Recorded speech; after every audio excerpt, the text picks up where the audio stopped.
அசோக் செல்வன் நடிப்பில் குதூகலமான திரைப்படம் சபாநாயகன் இப்போது உங்கள் டிஸ்னி பிளஸ் ஹாட் ஸ்டாரில். டிவோர்ஸ் ஆனதுக்கு அப்புறம் ஒரு பெரிய அட்வான்டேஜ் ஒன்று என்னன்னா, அஃபிஷியலா யூ ஆர் டிவோர்ஸ்ட். நீங்க இப்ப திரும்ப ஊர் உலகத்துக்குலாம் சொல்லிட்டு வாழணும்னு அவசியம் இல்லை. நீங்க 2 பேரும் வாழ்ந்தா யாரும் கேட்கவும் போறது இல்லை. நிறைய பேருக்கு வந்து நாம கொஞ்சம் அவசரப்பட்டுட்டோமோ அப்படின்ற தாட் ப்ராசஸ் இருக்கும். இருக்கிறதுலே ரொம்ப டேஞ்சரஸான மைண்ட் என்னன்னா, முதல்லயே முடிவு பண்ணிட்டு வந்துடுறது. அவுட்கம் வந்து எனக்கு முதல்லயே தெரிஞ்சு போச்சு. அதனால நான் சொல்றேன், இப்ப நீ அப்படி ஒரு முடிவோட வர்றவங்கள்ட்ட நம்ம என்ன சொன்னாலும் காதுல ஏறாது. ஆனா எனக்கு இந்த மாதிரி தோண ஆரம்பிக்குது, நிறைய வந்து நாம கொஞ்சம் தப்பு பண்ணிட்டோமோ அப்படின்னு தோண ஆரம்பிக்குது. ஒரு டூ இண்டிவிஜுவல்ஸ் மேரேஜ்னு ஆனதுக்கப்புறம் அவங்க 2 பேரும் சேர்றதே, அதாவது அவங்க 2 பேருக்குள்ள ஒத்து வர்றதே ரொம்ப பெரிய விஷயம்.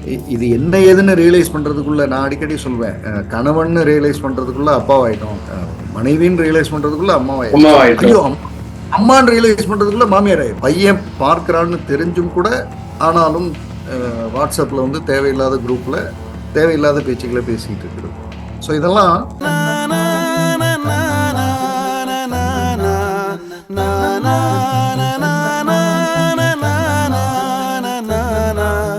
நக்கீரன் நேயர்களுக்கு வணக்கம். நான் விஜய் ஹரிஹரசுதன். மனங்கள் வஸ் மனிதர்கள் சீக்வல் டு கதைகளில் நம்ம கூட ஜெய்சன் சார் இருக்காங்க. அவங்க எடுத்த பல கவுன்சிலிங் பற்றி ஒவ்வொரு எபிசோட்லையும் பேசிகிட்டு இருக்காங்க.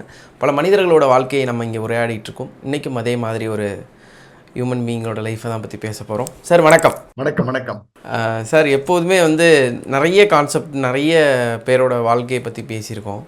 ஆனால் ஒவ்வொரு முடிவு எடுக்கும்போது மட்டும் எல்லாரும் அவசரமாக எடுத்துடுறாங்க. ஆனால் அந்த முடிவை எடுத்ததுக்கப்புறம் பலரும் யோசிக்கிற விஷயம் வந்து, ஒருவேளை நான் அப்போ யோசிச்சிருக்கலாமோ அப்படின்னு நான் சொல்கிறது எந்த பாயிண்ட்னு உங்களுக்கு புரியும் நினைக்கிறேன். இந்த டைவர்ஸ் அப்படிங்கிற விஷயம், டைவர்ஸ் கொடுத்ததுக்கப்புறம் அவரோடையே அட்ஜஸ்ட் பண்ணிட்டோ இல்லை அவங்களோடையே நாம் அட்ஜஸ்ட் பண்ணிட்டோ, 2 ஆணாக இருந்தாலும் பெண்ணாக இருந்தாலும் ஒரு எண்ணம் வருது இல்லை, அது மாதிரி யாராச்சும் உங்கள்கிட்ட வந்திருக்காங்களா சார்? எனக்கு அந்த ஒரு செஷன், அந்த ஒரு நாட்களை கடக்கிறதுங்கிறது ரொம்ப கடினம். அது மாதிரி யாராவது உங்கள்கிட்ட வந்திருக்காங்களா? பொதுவாக ஒரு கவுன்சிலிங்கை பொறுத்தளவு நம்ம பேசுறப்போ ஒரு கப்பிள் அவங்களுடைய எக்ஸ்பீரியன்ஸை நம்ம சொல்லுவோம். ஆமா ஆமா. இப்போ கொஞ்சம் மல்டி டைமென்ஷனல் போவோம். அதாவது இந்த மாதிரியான விஷயங்கள்ல 2 கப்பிள்ஸ் வந்திருக்காங்க. அவங்களுடைய விஷயத்தை வந்து நாம இப்ப பார்க்கலாம். சரி. ஒரு உதாரணத்துக்கு, ஒரு கப்பிள் டிவோர்ஸ்லாம் வாங்கியாச்சு, தனியா போயாச்சு, அவங்களுடைய வாழ்க்கையை அவங்க வாழறாங்க. செகண்ட் மேரேஜ் இன்னும் நடக்கல, பட் அவங்க வாழ்க்கை என்னவோ அதை வாழ்ந்துட்டு இருக்காங்க. இப்ப இவங்க ஒரு காலகட்டத்துக்கு பிறகு இவங்களுக்கு வந்து ஒரு சிந்தனை வருது. அதாவது நம்மளை சுற்றி நிறைய விஷயங்கள் நடக்கும், அதுதான் இங்க ரொம்ப மெயினானது. அதாவது இப்ப ஒரு உதாரணத்துக்கு சொல்லணும்னா, ஏதோ ஒரு கிரக பிரவேசத்துக்கு போறோம், அங்க அந்த கப்பல் எப்படி அட்ஜஸ்ட் பண்ணி நடந்துக்கிறாங்கன்னு பார்க்கும்போது நம்ம கொஞ்சம் இப்படி இல்லையோ அப்படின்னு தோண ஆரம்பிக்கும். ஒரு கல்யாண வீட்டுக்கு போறாங்க, ஒரு காது போறாங்க, ஒரு தாய்மாமன் கலந்துக்கிற ஃபங்க்ஷன் போறாங்க, இப்படி எல்லாம் பார்க்கும்போது நம்ம கொஞ்சம் அவசரப்பட்டுட்டோமோ அப்படின்லாம் ரொம்ப நேச்சுரல். இது இந்த மாதிரி ஒரு தாட் ப்ராசஸ் இயல்புதான். ஒரு செட் ஆஃப் பீப்புள் வந்து அதெல்லாம் கிடையாது, கரெக்ட் தான், அவர் மனுஷனா அவரு அப்படின்னு அந்த ஒரு பார்வையில இருப்பாங்க. ஆனா நிறைய பேருக்கு வந்து நாம கொஞ்சம் அவசரப்பட்டுட்டோமோ அப்படின்ற தாட் ப்ராசஸ் இருக்கும். இது வந்து ஒரு ரீகன்சிடரபிள் ஸ்டேஜ் அப்படின்னு வச்சுக்கலாம். இப்ப இந்த கப்பலுக்கு இந்த மாதிரி வருது. இதே மாதிரி இன்னொரு கப்பலுக்கும் வந்து இவங்க 2 பேரும் வந்தது என்கிட்ட கவுன்சிலிங். 2 வேறு விதமான அனுபவங்களை தான் இன்னைக்கு நான் பகிர போறேன். இப்ப நான் முதல் கப்பல் எடுத்துக்குவோம். இவங்க வந்து முதல்ல இந்த ஒய்ஃப் தான் வராங்க. அவங்க என்ன சொல்றாங்கன்னா, சார் எங்களுக்கு டிவோர்ஸ்லாம் முடிஞ்சது, எல்லாம் everything over, we are living separate life, எனக்கும் அவருக்கும் கனெக்டே இல்லை. ஆனா எனக்கு இந்த மாதிரி தோண ஆரம்பிக்குது, நிறைய வந்து நாம கொஞ்சம் தப்பு பண்ணிட்டோமோ அப்படின்னு தோண ஆரம்பிக்குது. நான் வந்து கொஞ்சம் என்ன வந்து, அதாவது எனக்கு ஃபேவரா யோசிக்காம, இந்த வார்த்தை ரொம்ப முக்கியம், எனக்கு ஃபேவரா யோசிக்காம, இது சரியா, நாம சில இடங்கள்ல எல்லாம் நாம செஞ்சிருக்கிறது சரியா அப்படின்னு மீண்டும் மீண்டும் கேட்க ஆரம்பிக்கிறேன். இதுக்கு காரணம் வந்து நான் போகிறப்போ நடக்கிற விஷயங்கள். இப்ப நான் அவங்க கம்பெனி, இந்த மேடம் வந்திருந்த கம்பெனியில கூட இருக்கிற ஒரு கப்பல், அவங்க கூட இவங்க நிறைய இன்டராக்ட் பண்ண வேண்டியிருக்கு. அந்த இன்டராக்ட் பண்ணும் பொழுது அந்த கப்பல் பேசுறது நடந்துக்கிறதெல்லாம் பார்க்கும் பொழுது நம்ம கொஞ்சம் இன்னும் கொஞ்சம் ஃப்ளெக்சிபிளா இருந்திருக்கலாமோ, நம்ம வந்து கொஞ்சம் ரிஜிடா இருந்துட்டோமோ அப்படின்னு எனக்கு தோணுது. I don't know about him. அவரு எப்படி இருக்காரு என்னன்னு எனக்கு தெரியல.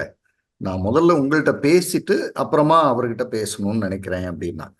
சரி அப்படின்னு அப்புறம் நான் சொன்னேன், ரீகன்சிடரிங்கிறது நல்ல விஷயம்தான். இப்ப எந்த கோர்ட்லயும் நாங்க திரும்ப வாழறோம் வாழாதேன்னு சொல்ல போறது இல்ல. கண்டிப்பா மாட்டாங்க. ஏன் இதை முதல்லயே யோசிக்க கூடாதான்னு வேணா சொல்லுவாங்களே தவிர ஏமா வாழறீங்க அப்படின்னு கேட்க போறது இல்ல. அதனால அது ஒரு தட்ஸ் ஃபைன் அப்படின்றது சொன்னோம். இன்னும் கூட இந்த டிவோர்ஸ் ஆனதுக்கு அப்புறம் ஒரு பெரிய அட்வான்டேஜ் ஒன்று என்னன்னா, நீங்க அபிஷியலா யூ ஆர் டிவோர்ஸ்டு. நீங்க இப்ப திரும்ப ஊர் உலகத்துக்குலாம் சொல்லிட்டு வாழணும்னு அவசியம் இல்லை. நீங்க 2 பேரும் வாழ்ந்தா யாரும் கேட்கவும் போறது இல்லை. அபிஷியலா நீங்க வந்து திரும்ப வாழறோன்றத முறைப்படி சொல்றது தான் கரெக்ட். ஆனா அப்படி இல்லைன்னாலும் நீங்க வாழ்ந்தாலும் யாரும் ஒன்றும் இப்போ அதை போய் யாரும் வந்து எதிர்க்க போறது இல்லை. ஆமா. ஸோ நான் வந்து நீங்க பேசுங்க. அவரோட மனநிலை என்னன்னு தெரியல, பேசுங்க. உங்கள்கிட்ட பேசின வகையில நீங்க பர்ஃபெக்டா தன்னுடைய தவறுகளை உணர்ற ஸ்டேஜ்ல இருந்து தான் இதை யோசிக்கிறீங்க அப்படின்னு இவங்க பேசுறாங்க. ஆச்சரியமா அவரும் அதே மாதிரி ஒரு ரீகன்சிடரபிள் மைண்ட்ல இருக்காரு.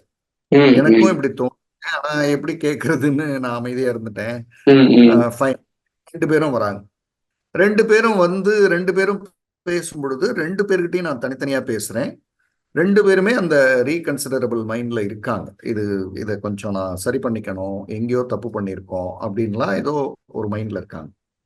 ஸோ இவங்களுக்காக நான் கஸ்டமைஸ்டா ஒரு செஷனை வந்து ரெடி பண்றேன். ஒரு 6 செஷன்ஸ் வந்து வர்ற மாதிரி. ஏன்னா டிவோர்ஸ்க்கு முன்னாடி வருவாங்க, டிவோர்ஸ்க்காக வருவாங்க, பிரச்சனைகள்னு வருவாங்க.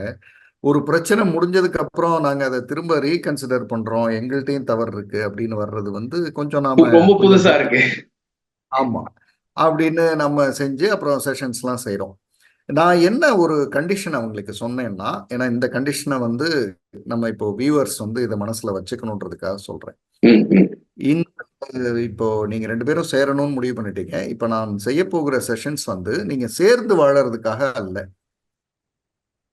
இந்த மனநிலை பிறகு சேர்ந்து வாழும்போது சரியா வரும், சரியா வராது அப்படின்னு 2யும் சரியா யோசிக்கிற ஒரு மனநிலைக்காக.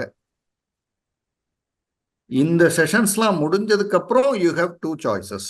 ஒன்னு நீங்க சேர்ந்து வாழலாம், அல்லது நீங்க பாய் சொல்லிட்டு போகலாம். இப்பவும் பாய் சொல்லிட்டு போகலாம், ஒன்றும் தவறு இல்லை. இதுக்கு நீங்க எஸ்ன்னா நான் வந்து இதை நோக்கி வரேன். ஏன்னா இருக்கிறதுலே ரொம்ப டேஞ்சரஸான மைண்ட் எதுன்னா முதல்லயே முடிவு பண்ணிட்டு வந்துடுறது. ஓகே.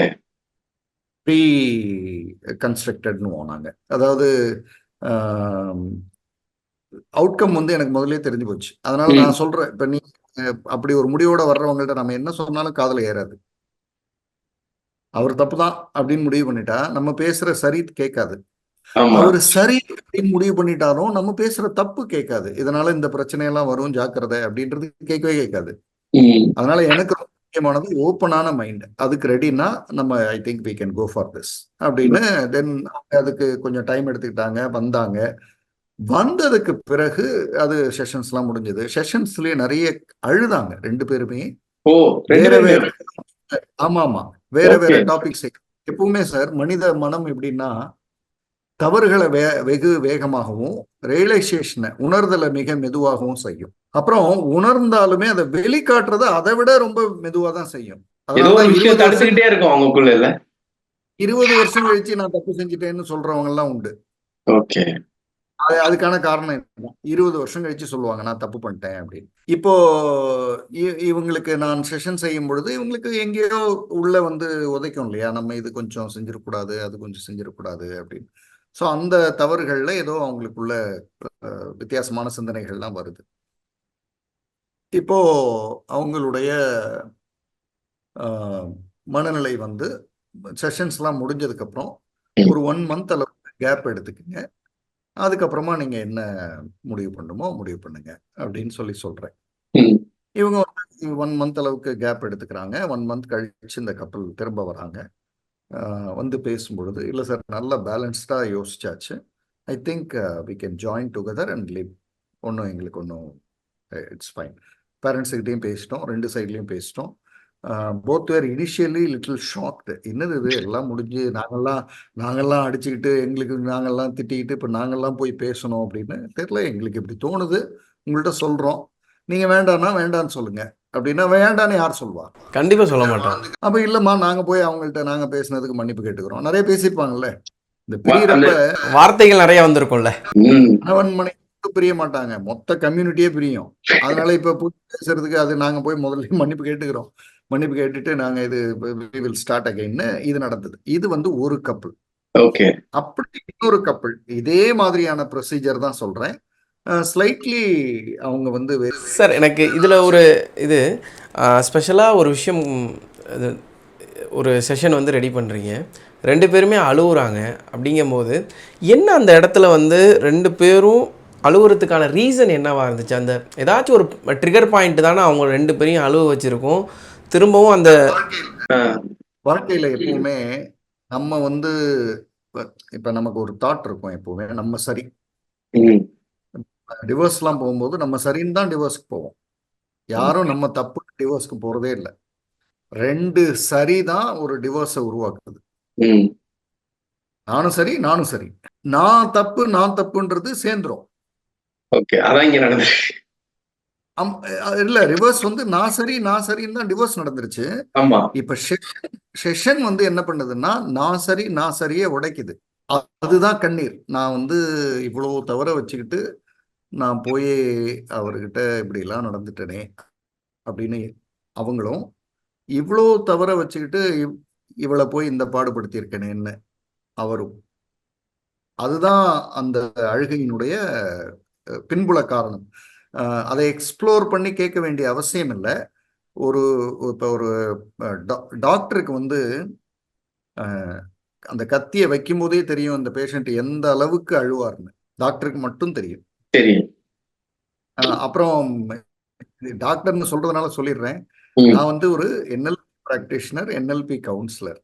நான் வர்ற என்கிட்ட இப்போ நம்ம நிகழ்வை பார்த்துட்டு கூப்பிடுறவங்க நிறைய பேர் டாக்டர்னு ஆரம்பிப்பாங்க. நான் பல முறை அவங்கள்ட்ட சொல்லிட்டேன், நான் டாக்டர் இல்லைங்க.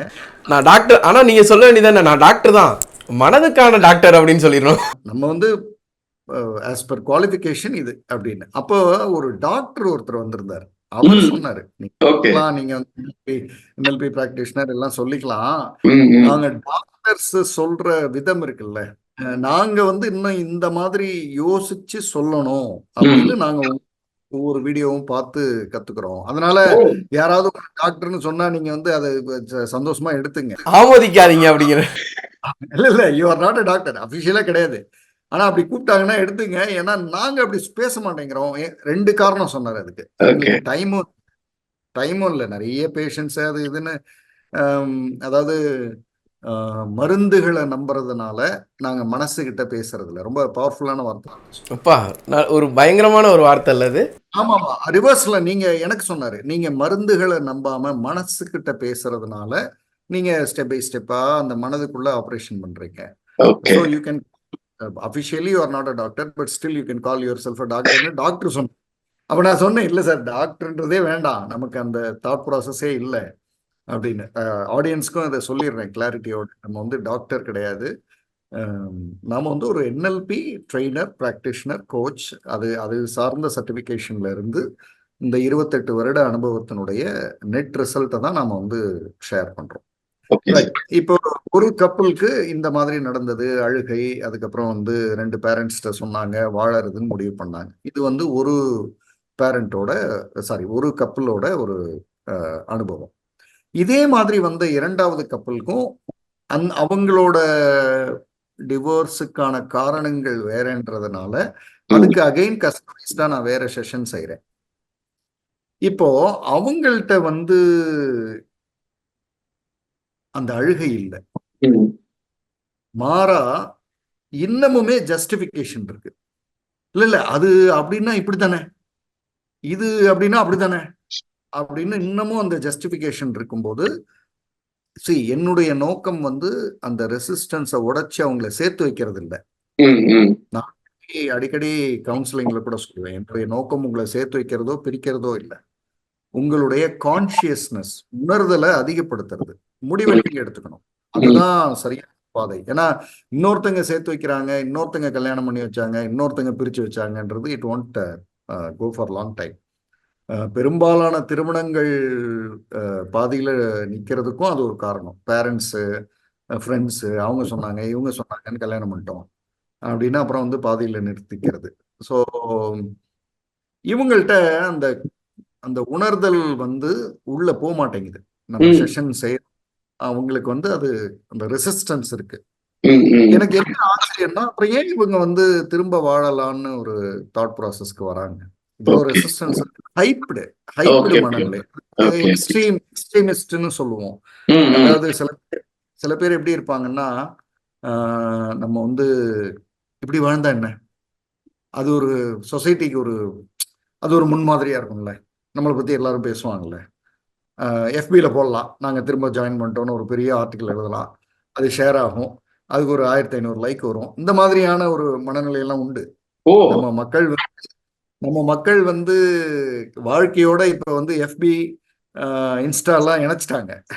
அது இப்படி கூட சொல்லிக்கலாம், சமூகத்துக்காக வாழ்றது போய் சமூக ஊடகத்துக்காக வாழ ஆரம்பிச்சிட்டோம். ஆமா, இப்போ வந்து வீட்டுல மொத்தம் எத்தனை பெட்ரூமு? 3 பெட்ரூம் பிளஸ் இன்னொரு பெட்ரூம். அது என்னது? அது வந்து எஃபி, இன்ஸ்டா, வாட்ஸ்அப், அதுக்கான ரூம். அது அப்படி ஆயிடுச்சு இப்போ.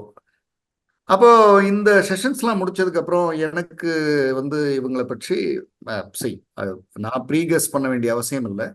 ஆனா நான் அந்த செஷன் ப்ராசஸ்ல இவங்களுக்கு இன்னும் அந்த ரியலைசேஷன் போர்ஷன் கொஞ்சம் சரியா இல்லையோ அப்படின்ற மாதிரி எனக்கு தோணுது. போயிட்டு திரும்ப வரும்போது அவங்களே themselves said, இல்லை சார் எங்களுக்கு இது சரியா வராதுன்னு தோணுது, we ourself made a decision that it won't work. அப்புறம் பேரண்ட்ஸுக்கிட்டையும் பேசணும். அவங்களும் வந்து அதாவது அவங்க இதுக்கு எதிராக இப்போ ஃபர்ஸ்ட் கப்பல் கிட்ட பேரண்ட் எதிராக பேசும்போது அவங்களுக்கு ரீசன் சொல்ல முடிஞ்சுது. இல்லை அது என்னோட தப்பு, நீங்க வந்து அது அவர் தப்புன்னு சொல்லாதீங்க, ஏன் தப்பு அது, நான் திருந்தலை அப்படின்னு பேச முடிஞ்சது. இந்த கப்பல் எப்படின்னா, ஒன்னு அப்படியெல்லாம் திட்டினார்ல அப்படின்னு, இல்ல அதுதான் யோசிக்கிறேன், அது மட்டும் இல்லைன்னா நான் சேர்ந்துருவேன் அப்படின்னா இன்னமும் அது அந்த வெஞ்சன்ஸ் உள்ள இருக்கு, அப்ப அது சரியா வராதுன்னு நாங்க முடிவு பண்ணிட்டோம் அப்படின்னாங்க. ஃபைன் அப்படின்னு. இந்த 2 அனுபவங்களுமே ரொம்ப வித்தியாசமான அனுபவம் எனக்கு. அதாவது எங்களுக்குள்ள பிரச்சனைகள் வருதுன்னு வந்தவங்க, எங்களுக்குள்ள பிரச்சனைகள் வருது அதனால டிவோர்ஸ்க்கு போறோம்னு வந்தவங்க, போகலாமான்னு வந்தவங்க, டிவோர்ஸ் அப்ளை பண்ணியாச்சு, இடையில நான் என்னை எப்படி சரி பண்ணிக்கணும், ப்ரீ டிவோர்ஸ் கவுன்சிலிங் அப்படி வந்தவங்க, இதெல்லாம் கடந்து டிவோர்ஸே முடிஞ்சு போச்சு, தனியா வாழறோம், ஒரு கிட்டத்தட்ட 6 மாதம் 7 மாதம் எங்க வாழ்க்கையே தனியா போயிடுச்சு. அந்த ஃபர்ஸ்ட் கப்பல் வந்து 1 இயர், 2வது கப்பல் வந்து கிட்டத்தட்ட 8 மாசம்.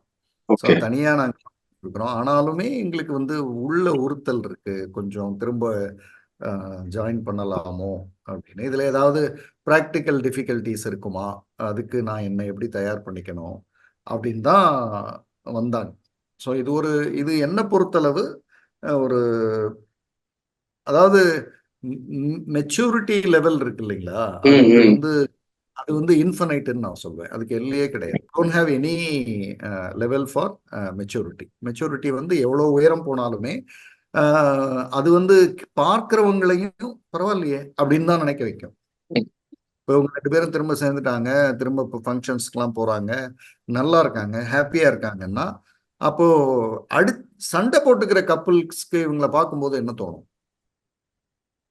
ஸோ இது இடையில இப்படி ஏதாவது ஹைட்டா வந்தா உடனே டிவோர்ஸ் வரை யோசிக்க வேண்டியதில்லை, நம்ம வந்து கொஞ்சம் நிதானிக்கலாம் அப்படின்ற ஒரு லெசன் அவங்க கொடுத்துக்கிட்டே தான் இருப்பாங்க. இது ஒரு புதிய முதிர்ச்சியினுடைய உயரம்.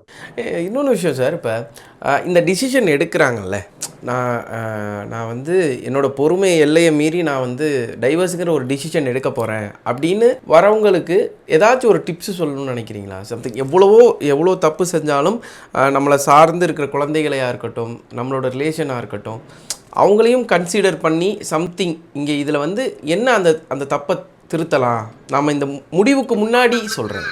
புரியுது. ஒவ்வொருத்தங்களுக்கு பர்சனலா நிறைய பார்வைகள் இருக்கும். ஒவ்வொருத்தங்க, அதாவது அது டிவோர்ஸ்க்கான காரணங்கள் நிறைய இருக்கும். நிறைய ஆனா ஒரு பேசிக்கா சில விஷயங்கள் அப்படின்றத நான் சொல்ல முடியும். ஓகே. இப்ப வந்து முதல் விஷயமா வந்து தன்னுடைய சுயமரியாதை. அது வந்து அதுக்கு அஃபெக்ட் ஆகும்போது, யாரா இருந்தாலும் ரீகன்சிடரிங் இது வேலைக்கு ஆகாது. நான் வந்து டிவோர்ஸ்க்கு போறேன் அப்படின்றதுக்கு போவாங்க. இது இது வந்து ரொம்ப பிரைமா இருக்க வேண்டிய ஒரு ஏரியாவா இருக்கு. அதாவது நம்முடைய அப்பா, அம்மா, தாத்தா, பாட்டி எல்லாம் இந்த சுயமரியாதை அவங்க இல்லாம இருந்தாங்களா? அப்படி இல்ல. அவங்க சுயமரியாதை எந்த அளவுக்கு இருந்ததோ, அதுக்கு ஈக்குவலா ஃப்ளெக்சிபிலிட்டியும் வச்சிருந்தாங்க. ம், ம். அந்த மேனேஜ் பண்றாங்க. அத கரெக்ட்டா மேனேஜ் பண்ணாங்கல்ல. இன்னைக்கு இன்னைக்கு ஃப்ளெக்சிபிலிட்டி இல்ல. இல்ல. ஸோ சுயமரியாதை வந்து பிரைமரியா தெரியுது. ஃப்ளெக்சிபிலிட்டி ஈக்குவலா வளர்ந்துச்சுன்னா, நீங்க சுயமரியாதைய வந்து ஃப்ளெக்சிபிலிட்டியோட வச்சிருக்கிறது தான் ரெக்வயர்மெண்ட்டா இருக்கு. நான் அப்படிதான் அப்படின்றது வந்து பிரிவை நோக்கி தான் போகும். அதுல ஒண்ணும் எதுவும் இல்ல. ஸோ சுயமரியாதை முதல் பார்வையா இருக்கு. 2வது சுயமரியாதை இருக்கும்போதே நான் வைக்கிற கேள்வி, உங்கள்ட்ட அதே அளவுக்கு ஃப்ளெக்சிபிலிட்டி இருக்கா? ம். என்ன வந்து ஏதாவது பேசுனீங்கன்னு வைங்க, அப்படின்னு சொல்றது இருக்குல்ல, ம். அதுக்கு இன்னொரு பகுதி, அதனுடைய இன்னொரு பகுதி, நான் எவ்வளவுக்கு எவ்வளோ நானும் என்னால முடிஞ்ச அளவு அ மேனேஜ் தான் பண்ணேன். அப்படின்றதும் இருக்கா? இது நம்ம யோசிக்க வேண்டிய ஒரு ஏரியா. 2வது ஒரு கணவன் மனைவி உறவு அப்படின்றதுல ஒரு அ இன்னைக்கு இருக்கிற உலக இயல்புல அ ஒரு 2 இண்டிவிஜுவல்ஸ் மேரேஜ்ன்னு ஆனதுக்கப்புறம் அவங்க 2 பேரும் சேர்றதே, அதாவது அவங்க 2 பேருக்குள்ள ஒத்து வர்றதே ரொம்ப பெரிய விஷயம். இது என்ன ஏதுன்னு ரியலைஸ் பண்றதுக்குள்ள நான் அடிக்கடி சொல்வேன், கணவன்னு ரியலைஸ் பண்றதுக்குள்ள அப்பாவாயிட்டோம் அப்படின்னு. மனைவின்னு ரியலைஸ் பண்றதுக்குள்ள அம்மாவாயாச்சு. அம்மாவாயிட்டோம். ஐயோ! அம்மான்னு ரியலைஸ் பண்றதுக்குள்ள மாமியார் ஆயிடுறது. மாமியார்ன்னு ரியலைஸ் பண்றதுக்குள்ள அடுத்து பாட்டின்னு போயிருவோம். ஆமா. இந்த இந்த வேகம் இருக்குல்ல, இதுக்குள்ள நம்மள ஃபிக்ஸ் பண்ணிக்க முடியறதுக்குள்ள இந்த விஷயங்கள் நடந்துரும். ஸோ ம், ம். எங்களுக்குள்ளேயே இன்னும் புரிதல் வரல, அதுக்குள்ள குழந்தைங்க வந்துருச்சு. அதனால ப்ராப்ளம்ஸ். இது ஓகே. ஒரு 2வதா. 3வது வந்து பொருளாதாரத்துல ப்ராப்ளம்ஸ் வரும். ஃபினான்ஷியலா வந்து அவரு வெல் டு டூவா இருப்பாரு. அந்த அம்மா வந்து அவ்வளோ இருக்காது. அல்லது அந்த அம்மா பெரிய இடத்துல இருந்து வந்திருக்கும். அவர் சாதாரண ஆளா இருப்பாரு. ஸோ இந்த இன்ஃபீரியாரிட்டி கொள்ளும். இது 3வது விஷயம். இந்த 3 விஷயங்கள் வந்து கொஞ்சம் உட்கார்ந்து பேசி நமக்குள்ள சரி பண்றது அப்படின்ற இடத்த நோக்கி நகர முடியாதது இல்ல. கொஞ்சம் இது வந்து இது வந்து ஒரு பேஸ்ன்னு வச்சுக்குவோம். ம், ம். இது இப்ப நான் சொன்னது வந்து சம்பந்திங்களுக்குள்ள இருக்கும். கணவன் மனைவிக்கு மட்டும் இல்ல. 2 குடும்பத்துக்குள்ள இருக்கும். அப்புறம் கணவன் மனைவி நல்லா இருப்பாங்க. கணவனோட அண்ணனுக்கும், மனைவியோட அண்ணனுக்கும் பிரச்சனை வரும். இப்படியெல்லாம் ஏதாவது மோதிக்கிட்டு இருப்பாங்க. இந்த பிரச்சனைகள கடந்து கணவன்ட்ட இருக்கிற அல்லது மனைவி கிட்ட இருக்கிற, இதுல நம்ம பொதுவா மேல் டாமினேட்டட்ன்றதுனால கணவன்னு சொல்லுவோம். ம். கணவன்ட்ட இருக்கிற பேட் ஹேபிட்ஸ். ஏதாவது கெட்ட பழக்கவழக்கங்கள் இருக்கா? இருக்கு. அடிக்ஷன் இருக்கா? இருக்கு. இருக்கு. எக்ஸ்ட்ரா மேரிட்டல் அஃபேர்ஸ் இருக்கா? இருக்கு. ஆம், அப்பான்ற பொறுப்போட இருக்காம வேற ஏதோ செஞ்சுட்டு இருக்காங்களா? ஆமா, வேற ஏதோ செஞ்சுட்டு இருக்காங்க. ஃப்ரெண்ட்ஸ் சர்க்கிளோட சேர்ந்து இப்ப நிறைய பேர் இருக்கு. இன்னும் குரூப் இன்னமும் 45, 50 வயசு ஆனதுக்கு அப்புறமும் கோவா போறேன், தாய்லாந்து போறேன்னு சுத்துற ஆளுங்கெல்லாம் உண்டு. நெறைய குரூப் இருக்கு. ம். இன்னும் அப்புறம் ஆஹ், பையன் பார்க்கிறான்னு தெரிஞ்சும் கூட ஆனாலும் வாட்ஸ்அப்ல வந்து தேவையில்லாத குரூப்ல தேவையில்லாத பேச்சுக்களை பேசிட்டு இருக்கிறது. ஸோ இதெல்லாம் அந்த ஒரு நிச்சயமா ஒத்துக்க முடியாத ஒரு கேட்டகரியை நோக்கி நகரும். இது வந்து பிரைமரி ரீசன்ஸா எடுத்துக்கிறவங்க நிறைய பேர் இருக்காங்க. இந்த இந்த ம். மேரேஜ் வேண்டாம் அப்படின்றதுக்கு இதெல்லாம் ஒரு டெம்ப்ளேட். இதெல்லாம் கண்டிப்பா நான் ஃபர்ஸ்ட் சொன்னது வந்து ஓரளவுக்கு உட்கார்ந்து பேசி சரி பண்ணிக்கலாம். ஈவன் சுயமரியாதைன்றத கூட ஃபிளெக்சிபிலிட்டியை வச்சு இல்லை எனக்கு ஃபிளெக்சிபிலிட்டி குறைவா இருக்கு, அதை அதிகப்படுத்தினா சுயமரியாதையோட இருப்பேன், ஆனா ஃபிளெக்சிபிளா இருந்து சரி பண்ணிக்குவேன். Okay, okay. சுயமரியாதையை இழக்காம ஆனா நான் எனக்கு தேவையானதை அடைஞ்சு அது அதெல்லாம் ஓகே. இப்ப நான் அந்த சொன்ன 2வது விஷயம் இருக்குல்ல, இது ஆமா. வந்து டேஞ்சர் ஏரியான்னு நான் சொல்வேன். ஓகே. 3வது ஏரியா அடிக்கிறது. அப்புறம் அதாவது சந்தேகப்படுறது. அடிக்கிறது, கேரக்டர் அசாசினேட் பண்றது, ஆமா சந்தேகப்படுறது, ஆமா. 2 மணி. அப்புறம் செக்ஷுவல் டார்ச்சர், அதாவது வெளியிலேயே சொல்ல முடியாத லெவலுக்கு டார்ச்சர் கொடுக்கறது. டூ மச் டிமாண்ட், அவங்களால முடியலன்னு சொன்னாலும் அப்போ விடுறது இல்லை. ரிவர்ஸ்லையும் நான் சொல்றது வந்து ஆணுக்கு மட்டும்தான் இது பொருந்துன்றது இல்லை. நாம வந்து அதாவது பெண்கள் நல்லவங்க, அந்த ஒரு பார்வை நமக்கு எப்பவும் உண்டு. Okay doesn't okay. Mean that எப்பவுமே நல்லவங்கன்றதெல்லாம் அப்படி இல்லை, அதுலேயும் எக்ஸப்ஷன்ஸ் உண்டு. ஸோ இந்த காரணங்கள் வந்து நம்மளை கொஞ்சம் இந்த மாதிரியான விஷயங்கள் கண்டிப்பா டிவோர்ஸை நோக்கி போயிடும். Okay okay. டைம் வந்து டிஃபர் ஆகும், இன்னைக்கு போகும், 2 நாள் கழிச்சு போகும், 2 மாசம் கழிச்சு, 2 வருஷம் கழிச்சு போகும், ஆனா போயிடும். ஒரு டெசிஷன் எடுக்கிறதுக்கு முன்னாடி இப்ப நான் சொன்ன பேராமீட்டர்ஸ் எல்லாம் கொஞ்சம் பார்த்துட்டு, ஓகே. பேட் சைடுன்னு ஒண்ணு சொல்றேன் இல்லையா, இது வந்து கொஞ்சம் சரி பண்ணி கொண்டு வர முடியும் முடியாதுன்னு 2 பார்வை உண்டு. அது கண்டிப்பா யோசிக்க வேண்டிய விஷயம். ஆனா இந்த ஃபர்ஸ்ட் சொன்ன பாயிண்ட்ஸ் இருக்குல்ல, அது ஓரளவுக்கு கொஞ்சம் நாலேஜ்ல தான் ஷார்டேஜ். அடிக்ஷன் வந்து ஹேபிச்சுவேட்டட், பழக்கமாயிட்டாங்க. செக்ஷுவல் டார்ச்சரை வந்து நீங்க செஷன் வச்சு சரி பண்ண முடியுமா அப்படின்னா முடியும், but it takes long time. அதுக்கு 2 பேரும் ரெடியா இருப்பாங்களான்னு தெரியாது. அடிக்ஷன், குடிக்கிறாரு, அதை முடியுமா அப்படின்னா முடியும், லாங் டைம் ஆகும், உடனே எல்லாம் முடியாது. ஏன்னா 30 வருஷமா ஒரு விஷயத்தை பண்ணிட்டு டக்குன்னு, ஆமா 30 வருஷமா ஒரு ஷூ போட்டிருக்காரு, அதை கழட்டி எரிஞ்சிட்டு இப்ப வேற ஷூ போடணும், நாட் ஈஸி, கால் பழகி இருக்கும். ஸோ அது மாதிரியான விஷயங்கள் வரும்போது கொஞ்சம் நம்ம டெசிஷன் எடுக்கலாம். பட் ஃபர்ஸ்ட் விஷயங்கள் வந்து கொஞ்சம் நிதானிக்கலாம்னு தோணுது. ரொம்ப ஃபாஸ்டா முடிவு எடுத்து மூவ் ஆன் ஆக வேண்டாம். Okay okay sir. சின்ன செக் பாயிண்ட் வைக்கலாம். தேங்க்யூ சார், நன்றி. தேங்க்யூ. நக்கீரன் டிவிக்கு சப்ஸ்கிரைப் செய்யுங்கள். உங்கள் ஆதரவே எங்கள் பலம். ஆசிரியர்களுக்கு நண்பனாகவும் மாணவர்களுக்கு ஆசானாகவும் திகழும் தேர்வு வழிகாட்டி. ஒவ்வொரு பாடத்திற்கும் அனுபவமிக்க ஆசிரியர்களின் துல்லியமான தெளிவான விடைகள். CNC இருக்கு, தேர்வு பயம் எதற்கு?